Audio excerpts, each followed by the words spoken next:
joint pain, or female problems, those are common pinworm symptoms. Whipworms are a type of roundworm that secretes a digestive fluid that liquefies your colon wall so they can eat it. Over 1 billion people have whipworms. Roundworms look like fat spaghetti and are one of the most common human infections. One roundworm can lay 2 million eggs per day, and they can live for years. They hatch in your colon, then penetrate the intestinal wall, enter the bloodstream and lymph system, and then make their way to the liver, heart, and eventually the lungs, where they grow to 2 inches long, pass through the air sacs into the throat, causing uncontrollable coughing, where they are swallowed so they can go back down in the intestines, where they lay more eggs and start the whole thing all over again. Roundworms cause pneumonia-like symptoms, breathing problems, chest tightness, asthma, heart problems, fluid retention, mucus in the lungs, nagging cough, digestive problems, stomach pains, cramping, nausea, bloating, malnutrition, protruding stomach, and intestinal blockages. Sushi is one of the major sources of tapeworms, which can grow to over 50 feet long in your intestines. Walking barefoot is a good way to pick them up, not just in dirt and grass or in the house of pets, but also the beach. Hookworms. Remember the movie Alien? Hookworms have 4 sets of teeth so they can eat your intestinal walls and suck your blood. People with hookworms lose a lot of blood and don't even know it. Parasites can penetrate the placenta in a pregnant woman and enter the baby. They can even be passed through breast milk.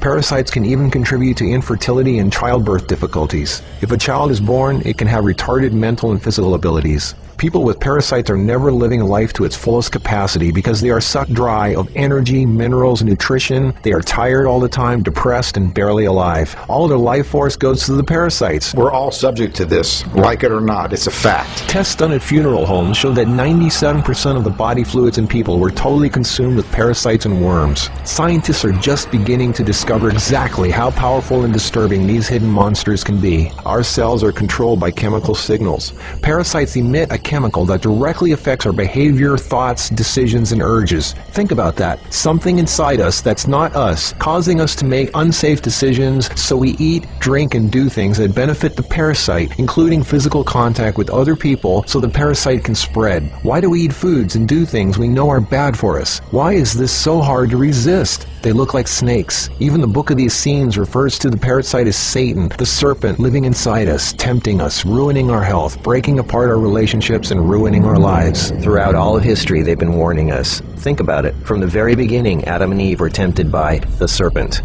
What's really creepy is the thought there's a serpent within each of us, tempting us to do things we really shouldn't. In this engraving from the 1500s, we can see Adam and Eve feeding the serpent, the parasite. To many, true health and being in a loving monogamous relationship is paradise, and feeding the serpent exiles you from paradise. Everything is more connected than you think. What you eat, who and what you touch, your health, your moods, your relationships, everything. What can you do about it? Start